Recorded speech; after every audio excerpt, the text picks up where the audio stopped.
Chapter 7. Banshees and Other Death Warnings. Of all Irish ghosts, fairies, or bogles, the banshee is best known to the general public. Indeed, cross-channel visitors would class her with pigs, potatoes, or other fauna or flora of Ireland, and would expect her to make manifest her presence to them as being one of the sights of the country. She is a spirit with a lengthy pedigree. How lengthy, no man can say, as its roots go back into the dim, mysterious past. The most famous banshee of ancient times was that attached to the kingly house of O'Brien, Ibhill, who haunted the rock of Crawly above Killaloe, near the old palace of King Cora.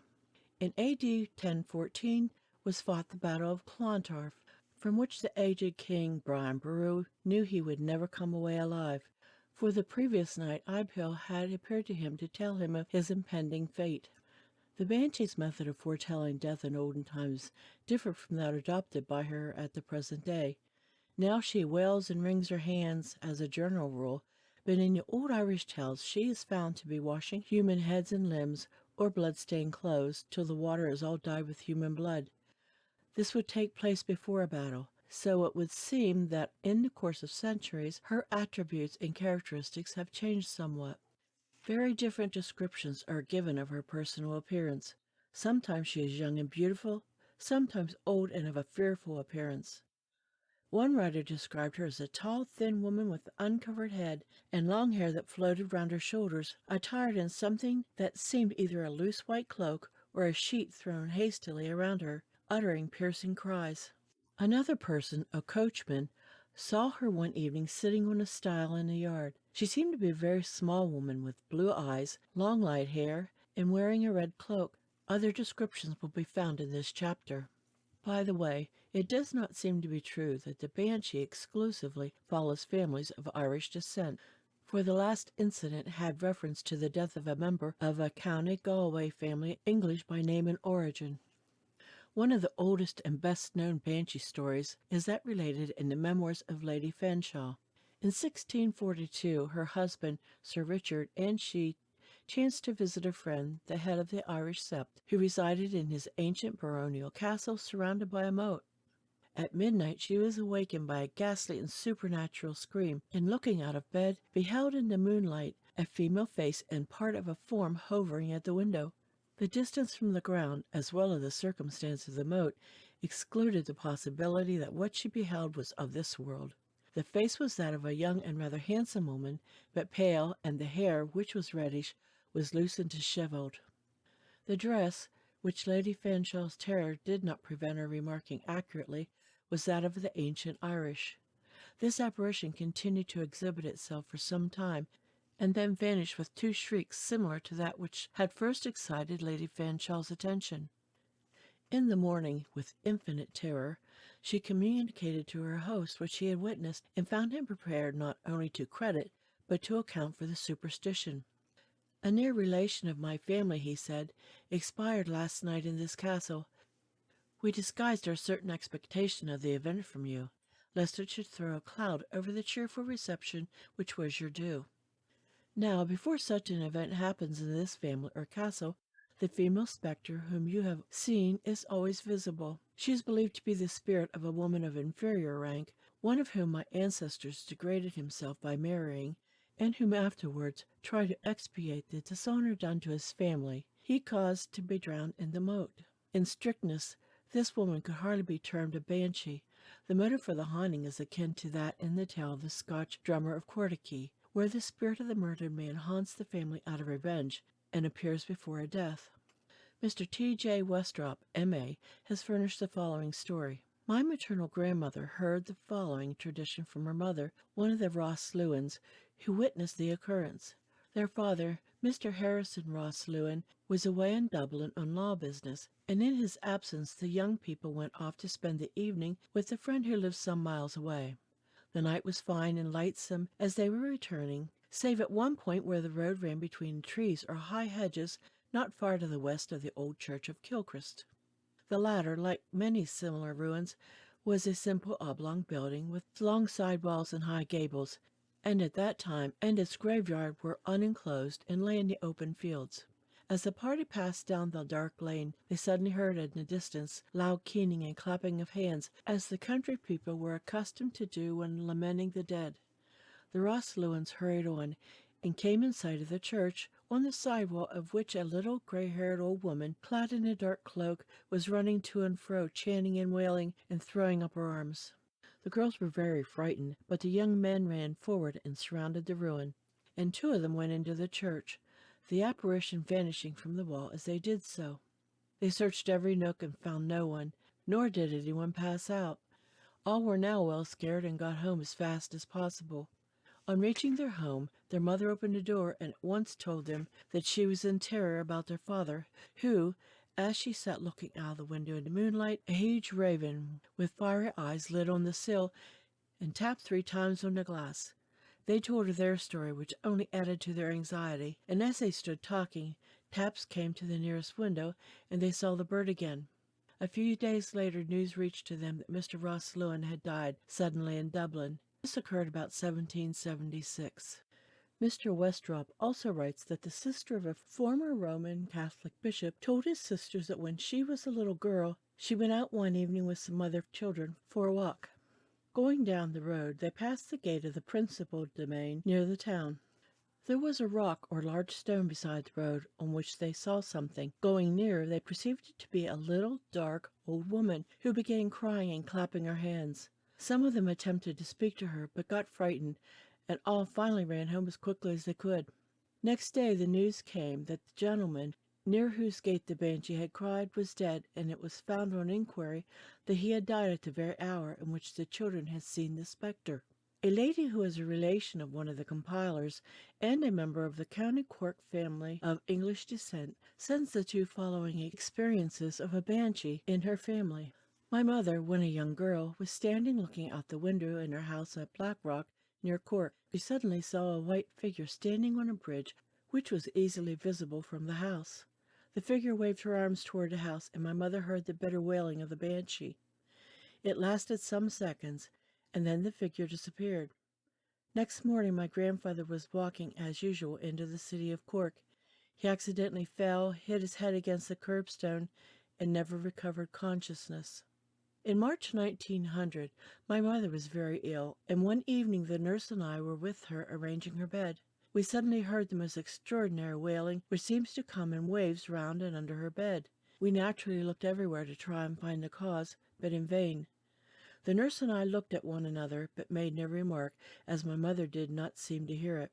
My sister was downstairs sitting with my father. She heard it, and thought some terrible thing had happened to her little boy, who was in bed upstairs. She rushed up and found him sleeping quietly. My father did not hear it. In the house next door they heard it, and ran downstairs thinking something had happened to the servant. But the latter at once said to them, "Did you hear the banshee? Mrs. P. must be dying." A few years ago, before 1894, a curious incident occurred in a public school in connection with the belief in a banshee. One of the boys, happening to become ill, was at once placed in a room by himself where he used to sit all day. On one occasion, as he was being visited by the doctor, he suddenly started up from his seat and affirmed that he heard someone crying. The doctor, of course, could hear or see nothing, came to the conclusion that the illness had slightly affected his brain. However, the boy, who appeared to be quite sensible, still persisted that he heard someone crying, and furthermore said, "It is the banshee, as I have heard it before." The following morning the headmaster received a telegram saying that the boy's brother had been accidentally shot dead. That the banshee is not confined within the geographical limits of Ireland, but that she can follow the fortunes of a family abroad, and there foretell their death, is clearly shown by the following story. A party of visitors were gathered together on the deck of a private yacht on one of the Italian lakes, and during a lull in the conversation one of them, a colonel, said to the owner, "Count, who's that queer-looking woman you have on board?" The count replied that there was nobody except the ladies present and the stewardess. But the speaker protested that he was correct, and suddenly, with a scream of horror, he placed his hands before his eyes and exclaimed, "Oh, my God, what a face!" For some time he was overcome with terror, and at length reluctantly looked up and cried, "Thank heaven, it's gone." "What was it?" asked the count. "Nothing human," replied the colonel. "Nothing belonging to this world. It was a woman of unearthly type, with a queer-shaped, gleaming face, a mass of red hair, and eyes that would have been beautiful but for their expression, which was hellish. She had on a green hood after the fashion of an Irish peasant. An American lady present suggested that the description tallied with that of the banshee, upon which the Count said, "I am an O'Neill, at least I am descended from one. My family name is, as you know, Nielsenny, which, little more than a century ago, was O'Neill. My great-grandfather served in the Irish Brigade, and on its dissolution at the time of the French Revolution had the good fortune to escape the general massacre of the officers, and in company of an O'Brien and a Maguire fled across the frontier and settled in Italy. On his death, his son, who had been born in Italy, and was far more Italian than Irish, changed his name to Nielsenny, by which name the family has been known ever since. But for all that, we are Irish." "The banshee was yours, then," ejaculated the colonel. "What exactly does it mean?" "It means," the Count replied solemnly, "the death of someone very nearly associated with me. Pray heaven it is not my wife or daughter." On that score, however, his anxiety was speedily removed, for within 2 hours he was seized by a violent attack of angina pectoris and died before morning. Mr. Elliot O'Donnell, to whose article on banshees we are indebted for the above, says, "The banshee never manifested itself to the person whose death it is prognosticating. Other people may see or hear it, but the fated one never, so that when everyone present is aware of it but one, the fate of that one may be regarded as pretty well certain." We must now pass from the subject of banshees to the kindred one of headless coaches, the belief in which is widespread through the country. Apparently, these dread vehicles must be distinguished from the phantom coaches, in which numerous circumstantial tales are also told. The first are harbingers of death, and in this connection are very often attached to certain families. The latter appear to be spectral phenomena, pure and simple, whose appearance does not necessarily portend evil or death. "At a house in County Limerick," writes Mr. T.J. Westropp, "occurred the remarkably attested apparition of the headless coach in June 1806, when Mr. Ralph Westropp, my great-grandfather, lay dying. The story was told by his sons John, William, and Ralph to the respective children, who told it to me. They had sent for the doctor, and were awaiting his arrival in the dusk. As they sat on the steps, they suddenly heard a heavy rumbling, and saw a huge dark coach drive into the paved court before the door. One of them went down to meet the doctor, but the coach swept past him and drove down the avenue, which went straight between the fences and hedges to a gate. Two of the young men ran up to the coach, which they could hear rumbling before them, and suddenly came full tilt against the avenue gate. The noise had stopped, and they were surprised at not finding the carriage. The gate proved to be locked, and when they at last awoke the lodge-keeper, he showed them the keys under his pillow. The doctor arrived a little later, but could do nothing, and the sick man died a few hours afterward. Two other good stories come from County Clare. One night in April 1821, two servants were sitting up to receive a son of the family, Cornelius O'Callaghan, who had travelled in vain for his health and was returning home. One of them, Halloran, had said that the heavy rumble of a coach roused them. The other servant, Burke, stood on the top of the long flight of steps with a lamp and sent Halloran down to open the carriage door. He reached out his hand to do so, saw a skeleton looking out, gave one yell, and fell in a heap. When the badly scared Burke picked him up, there was no other sign or sound of any coach. A little later the invalid arrived, so exhausted that he died suddenly in the early morning. On the night of December 11th, 1876, a servant of the McNamaras was going on his rounds at Ennistimon, a beautiful spot in a wooded glen, with a broad stream falling in a series of cascades. In the dark he heard the rumbling wheels on a back avenue, and knowing from the hour and place that no mortal vehicle could be coming, concluded that it must be the death coach, and ran on, opening the gates before it.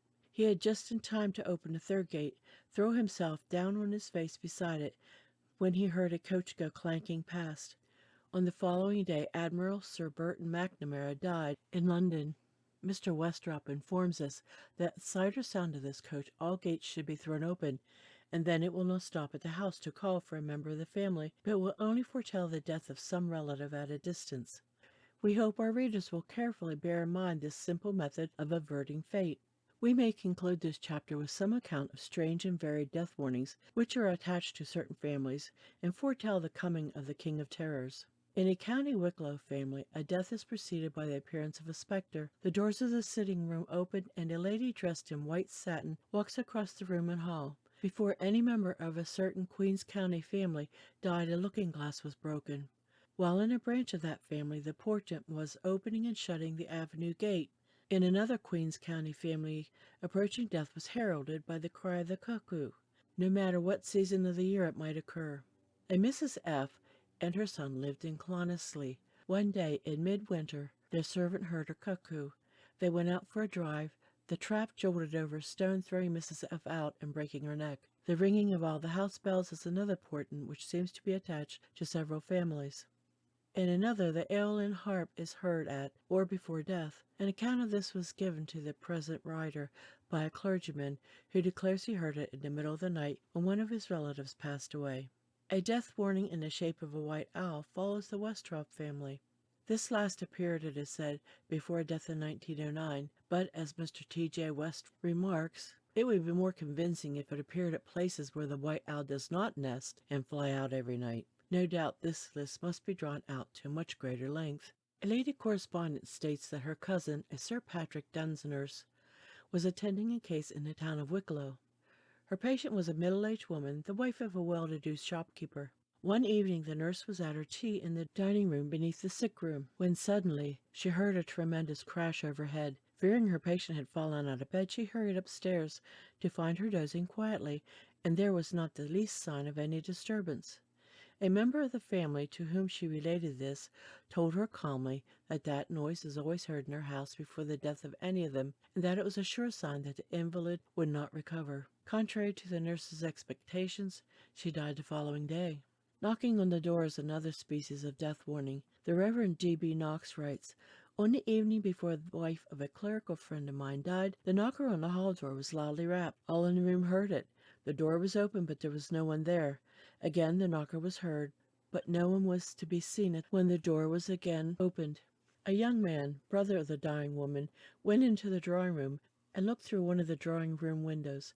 The full light of the moon fell on the door, and as he looked, the knocker was again lifted and loudly rapped." The following portent occurs in a County Cork family. At one time the lady of the house lay ill, and her two daughters were aroused one night by screams proceeding from their mother's room. They rushed in and found her sitting up in bed, staring at some object unseen to them, but which from the motion of her eyes appeared to be moving across the floor. When she became calm, she told them, what they had not known before, that members of the family were sometimes warned of the death or approaching death of some other member of the family by appearance of a ball of fire, which would pass slowly through the room. This phenomenon she had just witnessed. A day or two afterwards the mother heard of the death of her brother, who lived in the colonies. A strange appearance, known as Scanlan lights, is connected with the family of Scanlan of Ballyknockain, County Limerick, and is seen frequently at the death of a member. The traditional origin of the lights is connected with a well-known Irish legend, which we give here briefly. Scanlan Mór died A.D. 640, king of Ossory, from whom the family claimed descent, was suspected of disaffection by Ead Mac Einmire, Ardride of Ireland, who cast him into prison and loaded him with fetters. When Sir Columcille attended the synod from Dromkate, he besought Ead to free his captive, but the Ardride churlishly refused, whereupon Columcille declared that he should be freed, and that very night he should unloose his, the saint's, brogue. Columcille went away, and that night a bright pillar of fire appeared in the air and hung over the house where Scanlan was imprisoned. A beam of light darted into the room where he lay, and a voice called to him, bidding him rise and shake off his fetters. In amazement he did so, and was led out past his guards by an angel. He made his way to Columcille, with whom he was to continue that night, and as the saint stooped down to unloose his brogues, Scanlan anticipated him as he had prophesied. Such appears to be the traditional origin of the Scanlan lights. Our correspondent adds, "These are always seen at the demise of a member of the family. We have ascertained that by the present head of the family, Scanlan of Ballyknockain, they were seen first as a pillar of fire with radiated crown at the top, and secondly inside the house by the room being lighted up brightly in the night. By other members of the family now living, these lights have been seen in the shape of balls of fire of various sizes." The above was copied from a private manuscript written some years ago. Our correspondent further states, I also have met with 4 persons in this county, Limerick, on Knockfierna, near Ballyknockain, before the death of a Scanlon, one of the 4 being the late head of the family and owner, William Scanlon, J.P., who saw the flames on the hillside on the day of his aunt's death some years ago. The last occasion was as late as 1913, on the eve of the death of a Scanlon related to the present owner of Ballyknockain. In front of the residence of the G family in County Galway, there is, or formerly was, a round ring of grass surrounded by a low evergreen hedge. The lady who related this story to our informant stated that one evening dinner was kept waiting for Mr. G, who was absent in town on some business. She went out on the hall door steps in order to see if the familiar trot of the carriage horses could be heard coming down the road. It was a bright moonlit night, and as she stood there she heard a child crying with a peculiar whining cry, and distinctly saw a small childlike figure running round and round the grass ring inside the evergreen hedge, and casting a shadow in the moonlight. Going into the house, she casually mentioned this as a peculiar circumstance to Mrs. G, upon which, to her surprise, that lady nearly fainted and got into a terrible state of nervousness. Recovering a little, she told her that this crying and figure were always heard and seen whenever any member met with an accident or before a death. A messenger was immediately sent to meet Mr. G, who was found lying senseless on the road, as a horse had taken fright and bolted, flinging him out and breaking the carriage pole. But of all the death warnings in connection with Irish families, surely the strangest one is the Gormanstown foxes. The crest of that noble family is the running fox, while the same animal also forms one of the supporters of the coat of arms. The story is that when the head of the house is dying, the foxes, not spectral foxes, but creatures of flesh and blood, leave the covert and congregate at Gormanstown Castle. Let us see what proof there is of this. When Jenico, the 12th Viscount, was dying in 1860, foxes were seen about the house and moving towards the house for some days previously. Just before his death, 3 foxes were playing about and making a noise close to the house, and just in front of the cloisters, which are yew trees planted and trained in that shape. The Honorable Mrs. Farrell states, as regards the same, that the foxes came in pairs into the domain and sat under the Viscount's bedroom window and barked and howled all night. Next morning they were to be found crouching about in the grass in front and around the house. They walked through the poultry and never touched them. After the funeral they disappeared. At the death of Edward, the 13th Viscount, in 1876, the foxes were also there. He had been rather better one day, but the foxes appeared, barking under the window, and he died that night, contrary to expectation. On October 28th, 1907, Jenico, the 14th Viscount, died in Dublin. About 8 o'clock that night the coachman and gardener saw 2 foxes near the chapel, close to the house, 5 or 6 more round the front of the house, and several crying in the cloisters. 2 days later the Honorable Richard Preston, R.F.A., was watching by his father's body above the chapel. About 3 a.m. he became conscious of a slight noise, which seemed to be that of a number of people walking stealthily around the chapel on the gravel walk. He went to the side door, listened, and heard outside a continuous and insistent snuffling or sniffing noise, accompanied by whimperings and scratchings at the door. On opening it, he saw a full-grown fox sitting on the path within 4 feet of him. Just in his shadow was another, while he could hear several more moving close by in the darkness. He then went to the end door, opposite the altar, and on opening it, saw 2 more foxes, one so close that he could have touched it with his foot. On shutting the door, the noise continued until 5 a.m., when it suddenly ceased. End of chapter 7.